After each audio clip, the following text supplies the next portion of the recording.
1100 მეგაბიტ წამიანი ფიქსირებული ინტერნეტი 136%, ხოლო 10 გიგაბაიტი მობილური ინტერნეტი სასაუბრო დროსთან ერთად 35% ძვირია საქართველოში ვიდრე ევროპის ქვეყნებში. კომუნიკაციების კომისია საქართველოში რიგ სეგმენტებში მაღალ ფასებზე საუბრობს. კომისიის დაკვეთით ჩატარებული ბენჩმარკინგის კვლევის მიხედვით საქართველოში დაბალი მოცულობის და სიჩქარის მომსახურებები, როგორც მობილურ ისე ფიქსირებულ ბაზარზე კვლევაში შემოვალი ქვეყნების ფასების თითქმის ანალოგიური ან უფრო იაფია, თუმცა მაღალი მოცულობის და სიჩქარის მომსახურების ფასები ევროპული ქვეყნების საშუალოს მნიშვნელოვნად აჭარბებს. კვლევის გამოქვეყნებას მსხვილი ტელეკომ ოპერატორების კრიტიკა მოჰყვა, კომკომის მხრიდან ტარიფების ნეგატიურად წარმოჩენა სავარაუდოდ ბაზრის რეგულირებისთვის საფუძვლის შექმნას ემსახურება, მიიჩნევს კომპანია Silknet-ი. აქტიკომში კი აცხადებენ, რომ კომისია ბაზარზე მოქმედი საკომუნიკაციო კომპანიების დისკრეტაციას ცდილობს. რა აჩვენა კვლევამ, რა არგუმენტები აქვს და რა ნაბიჯების გადადგმას გეგმავს კომისია ბაზარზე კონკურენციის გაზრდისთვის. კომუნიკაციების კომისიის წევრი ეკატერინე იმედაძე გვერდდება პირდაპირ ეთერში. გაბატონო ეკატერინე, მადლობა თქვენი დროისთვის, მობრძანებისთვის. კვლევაზე ცხადია დეტალურად ვისაუბრებთ. დასაწყისში მინდა დავიწყოთ თემით, რომელიც უკავშირდება განსხვავებას მობილურ და ფიქსირებულ ქსელებს შორის. ამდენ დიდია აქ სხვაობა და სად არის ყველაზე დიდი გამოწვევა ბაზარზე ჯამურად რო ავიღოთ კვლევა. მადლობა ბექა, მადლობა მოწვევისთვის ამ აქტუალურ თემაზე სასაუბროთ. მივესალმებით თქვენს მაყურებელს. დიახ, ეს კვლევა უმნიშვნელოვანესია დარგზე დაკვირვებისთვის და სამომხმარებლო ნაწილში იმის ცნობიერების, ასე ვთქვათ, გასაზრდელად თუ არის თუ არა გამოწვევები და ასევე მინდა აღვნიშნო, რომ კომუნიკაციების კომისია პირველია მათ შორის, ვისი ყველაზე დიდი ინტერესიც არის, რომ დადებითი შედეგი გქონდეს და მომხმარებელს გქონდეს საკმარისი არჩევანი და ხელმისაწვდომობა. ეს ჩვენი ამოცანაც არის და შესაბამისად თუ კარგი შედეგები იქნება ჩვენს კარგ შესრულებულ ამოცანაზე მეტყველებს. ჩვენ კვლევა დავუკვეთეთ Strategy Analytics, რომელსაც აქვს ერთ-ერთი ავტორიტეტული კომპანია და დიდი გამოცდილება აქვს. შერჩევა მოხდა სამომხმარებლო კალათის პრინციპით.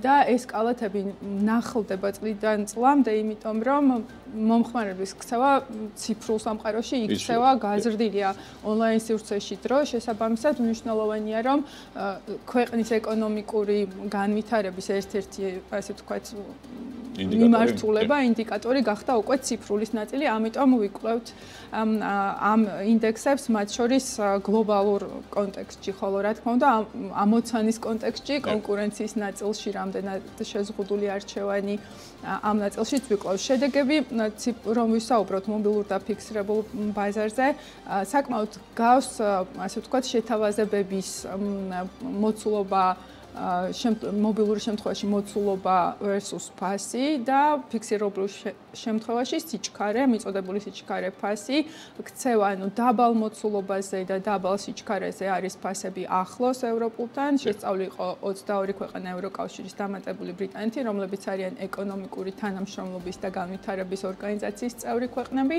და რაც შეეხება უკვე იმ მოცულობებს და იმ სიჩქარეებს, რომელიც ითვლება, რომ დღევანდელ დღეს მაგალითად ევროკავშირში მოსახლეობის 55%-ზე მეტი სარგებლობს 100 მეგაბიტ წამიანი ინტერნეტით, აქ როგორც თქვენს ბრძანეთ 2.4-4.36%-ით მაღალია, მობილური შემთხვევაში 36% არის სხვაობა 20 გიგაბაიტ ინტერნეტზე და აღვნიშნოთ, რომ არა მარტო ევროკავშირში, საქართველოში საშუალო მოხმარება თვეში არის 12 გიგაბაიტი ინტერნეტი მობილური უკვე და ეს ნიშნავს, რომ გაზრდილია უკვე ფიზიკური პირის მოთხოვნა. უფრო დიდი გამოწვევები ჩანს იურიდიული პირების შეთავაზებების შემთხვევაში, მობილურში დაბალ მოცულობაზე აქაც არის მსგავსი, უფრო იაფია საშუალო ევროპულზე, თუმცა მოგეხსენებათ, რომ 20 გიგაბაიტი ინტერნეტიც თუ კი არის რაღაც დიჯიტალ ციფრულ მომსახურებებზე აწყობილი კომპანია და მას სჭირდება სერიოზული მოცულობები, 20 გიგაბაიტი უკვე იურიდიული პირისთვის ცოტა და აქ უკვე 36%. რომც არ იყოს ციფრული, ისედაც იურიდიული პირისთვის 20 გიგაბაიტი. და უფრო რთულადაა სიტუაცია ფიქსირებულის შემთხვევაში, ჩვენ სტანდარტული შეთავაზებები შევისწავლეთ და იქ 10 გიგაბიტი წამზე მეტი სტანდარტული არ არსებობს, ხოლო 10 გიგაბიტი წამი იურიდიული პირისთვის სამჯერ ძვირი 199%-ით და ეს არის შემზღუდველი ფაქტორი ზოგადად ქვეყნის ეკონომიკისთვის და ცალკე ჩვენი შესწავლის მიზანი უნდა გახდეს რა იწვევს ჩვენ რა თქმა უნდა გადავალთ თემაზე, რომელიც ეხება გამოხმაურებას, მობილური ოპერატორების მხრიდან ამ საკითხის, მაგრამ იქამდე მინდა გითხოთ, ეს არ არის პირველი განცხადება, რომელიც კეთდება კვლევის შედეგებით, ასე ვთქვათ, გამყარებული ამ შემთხვევაში, რომ მაღალი ფასებია და ამის თავარი პირობა არის თუ არა კონკურენცია და რა უნდა გაკეთდეს, რა არის საჭირო კონკურენციის გასაზრდელად, ანუ კონკურენციის თავისუფლი თავარი შემზღუდვები რა არის ქვეყანაში? დიახ, მადლობა. კითხვისთვის კი ბატონო, ზოგადად პირველი სტანდარტულ შემთხვევაში, როდესაც აქ საუბარია იმაზე, რომ ფასები იქნა შერჩეული ყველაზე დაბალი, იმ შეთავაზების ყველაზე დაბალი ფასი და აღმოჩნდა, რომ ეს ფასი არ არის კონკურენტული იმ თვალსაზრისით, რომ გადავიყვანოთ მყიდველობით, უნარიანობით უკვე ევროპის ფასთან შედარებით, არის მაღალი. ხო, პირველი აუცილებლად კომისიის ამოცანა, რომ შეხედოს არის თუ არა საკმარისი შეთავაზება. საკმარისი შეთავაზება ნიშნავს არსებობენ თუ არა კონკურენტები, ვინც ერთმანეთს ეჯიბრება იმაში, რომ უკეთესი პირობა შესთავაზოს აბონენტს და რადგან თქვათ ძველმა კვლევებმაც მსგავსი სურათი აჩვენა და ეს არ ვითარდება წლიდან წლამდე, ანუ არ გამოდის მოთამაშე, რომელიც ცდილობს, რომ უკეთესი პირობით შემოიტანოს შეთავაზება, ანუ პირველი გამოწვევის სახით ჩანს, რომ არ არის საკმარისი კონკურენცია. საკმარისი კონკურენცია ნიშნავს, რომ არ არის საკმარისი შემთავაზებელი ბაზარზე. კვლევაში, ანუ ბენჩმარკინგის რატომ იზღუდება ეს კონკურენცია? რატომ არ არის კონკურენცია ბაზარზე? აი, კონკურენცია რატომ იზღუდება? ეგ არის პრობლემა. დიახ, კონკურენცია რატომ იზღუდება? ამას უკვე ბაზრის კვლევის, ასე ვთქვათ, უფრო დიდი ამოცანა სწავლობს, რომ ჩვენ გვაქვს კომპლექსური კვლევა, დაწყებული 1 წელიწადზე მეტია, რომ გავიგოთ ზოგადად უკვე შემთავაზებლების, ანუ ოპერატორების დონეზე, რატომ არის ცოტა შეთავაზება, ან რატომ არ ხდება ესეთი კონკურენცია, რომ უფრო კარგ ფასად მოხდეს დიდი მოცულობების შეთავაზება. კომპლექსური კვლევის ფარგლებში ჩვენ უკვე ვიკვლევთ ამას ვეძახით საბითუ მონაწილს, ანუ ოპერატორები როგორ მოქმედებენ და აქ რაც საჩვენა გამოწვევა ის არის, რომ ბაზარზე ალტერნატიული ოპერატორის გაჩენა მათ შორის არის პრობლემა. ანუ არიან ძირითადი ინფრასტრუქტურის მფლობელი ოპერატორები არიან, რომელთაც აქვს საკმაოდ დიდი ბაზრის სტილი, აი თუნდაც კვლევასაც ესეთი პრინციპი აქვს ბენჩმარკინგს, რომ უნდა აირჩიო ის კომპანიები, რომლებიც ჯამში ყველაზე დიდიდან დაიწყო, სანამ არ მიიღებ ბაზრის 70%. ჩვენთან ორი ოპერატორი უკვე ფარავს 70%-ზე მეტს. მესამე თქვა, იმიტომ არ იყო ამ კვლევაში, ეს იყო მიზეზი? კი, ანუ ეს ნიშნავს, რომ ძალა შეთავაზების, ასე ვთქვათ, პარიტეტი არის იმ 70%-ის მხარეს და 70%-ში ჩავარდა ორი კომპანია, ესე იგი ამ ორ კომპანიას აქვს, ასე ვთქვათ, ფასის კარნახის უნარი, ანუ ეს ბენჩმარკინგის. თუმცა მესამე კომპანია, სიდიდით მესამე, ყველამ იცის რომელი კომპანია, შეცვლიდა რამეს კვლევის შედეგებში. თუ უბრალოდ არ არის სტანდარტი და იმიტომ არ შეიცვლიდა, თუ მას ექნებოდა საკმაოდ დიდი წილი და ანუ თუ კი მასთან იქნებოდნენ საკმაოდ ანუ ვერ შეცვლიდა და ეს არის, ასე ვთქვათ, ის რეალური შედეგები, რომელიც დაიწყო. თუმცა ამ შედეგებს მაგთიმაც fake კვლევა უწოდა, სილკნეტიც არ იყო კმაყოფილი, მაგთიმ რამდენიმე წუთის წინ კიდევ გააკეთა განცხადება, რომ საზოგადოების შეცდომა შეყვანა გრძელდება და მოიყვანა თქვენი კვლევიდან მაგალითი, რომ შეთავაზებების ნაწილში მაგალითად 1 გიგაბაიტი ჩვენთან არის PPP, ამ შემთხვევაში ანგარიშდება დოლარში 6 და ევროპის ქვეყნების საშუალო ფასი არის 9 და ჩვენი -35% ნაკლებია, ანუ ეს უკმაყოფილება, ასე ვთქვათ, ოპერატორების მხრიდან იყო. მაგრამ აი 1 გიგაბაიტი ინტერნეტი დღევანდელ დღეს, როდესაც ქართველი მომხმარებელი 12 გიგაბაიტს იყენებს მობილურს თვეში, რამდენად არის, ანუ ის ხო შეზღუდულია, ის იძულებულია ან რამდენჯერ მობილური შემთხვევაში რამდენჯერმე უნდა იყიდო, ხო, ეს შეთავაზება, რომ დაიკმაყოფილო გაზრდილი მოთხოვნა 1 გიგაბაიტი, თუ ხარ, ასე ვთქვათ, მომხმარებელი აქტიური მობილურის და ჩვენ ვსაუბრობთ იმაზე, რომ მხოლოდ მობილური ტელეფონი აღარ იქნება ხომ, ახალი თაობის ინტერნეტი მეხუთე თაობა იქნება იმისთვის, რომ ჩვენ საყოფაცხოვრებო ნივთები უნდა ჩავერთოთ ამ ინტერნეტში.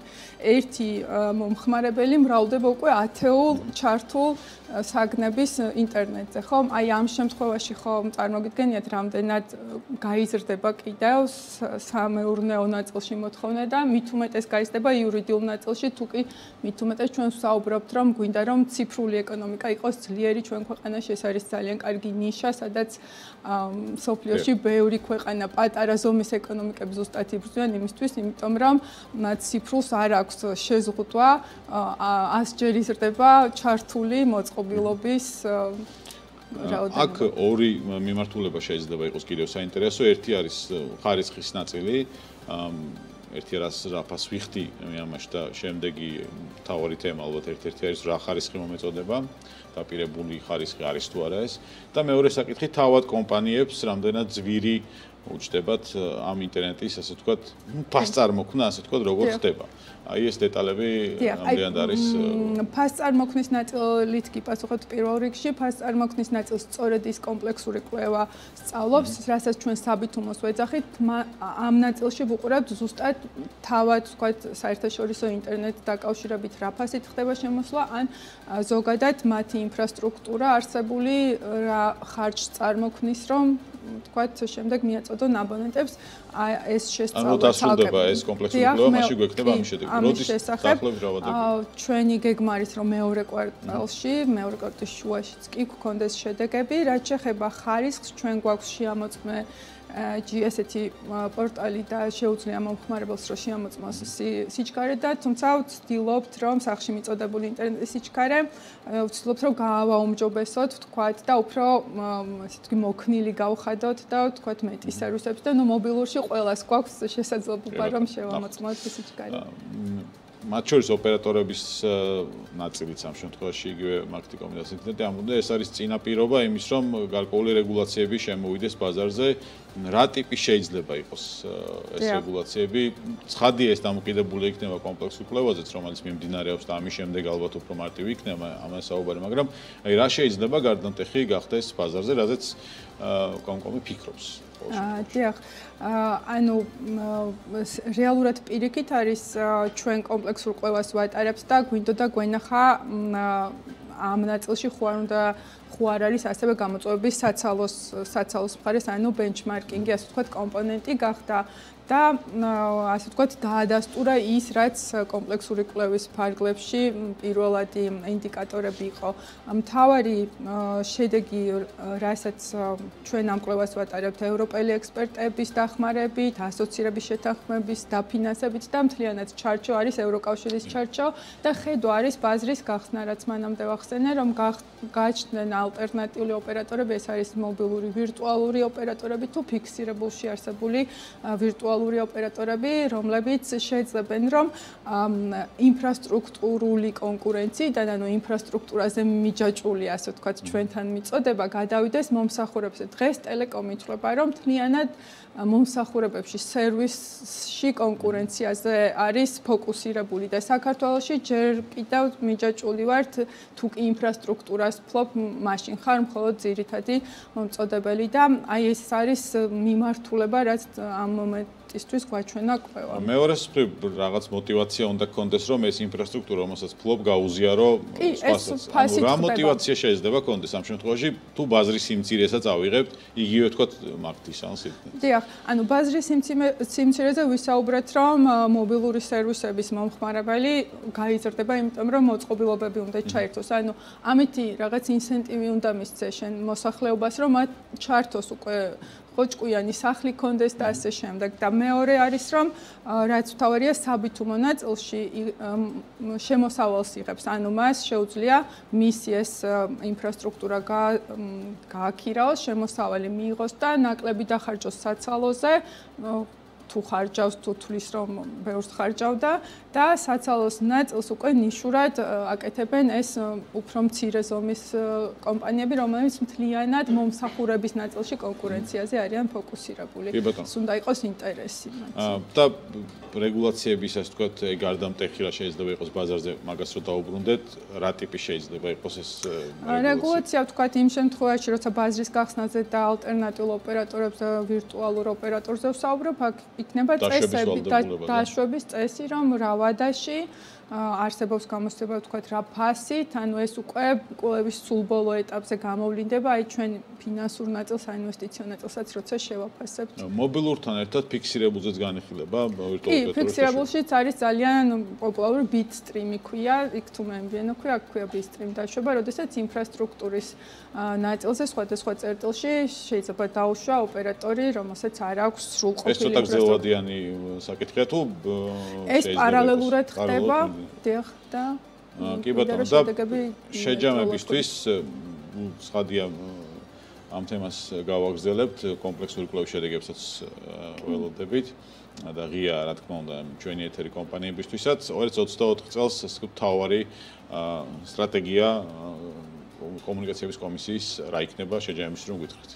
დიახ, პირველ რიგში არის სწორედ ამ კომპლექსური კვლევის დასრულება, ყველაზე მნიშვნელოვანი, რაზეც მუშაობთ და რაზეც გავაგრძელებთ მუშაობას და ამის პარალელურად თუნდაც იგივე ხარისხის ნაწილზე მუშაობა, გაუმჯობესებაზე, ასევე მომხმარებელთა დაცვის რეგლამენტის ნაწილზე მუშაობა, ეს იქნება ყველაზე მნიშვნელოვანი ამოცანები, რომელზეც ტელეკომის ნაწილში მუშაობს კომისია. მადლობა, მეკატერინა იმედაძე იყო ჩვენი სტუმარი, რომელიც კომუნიკაციების კომისიის წევრია. მადლობა მას გადაცემას ჩართულობისთვის.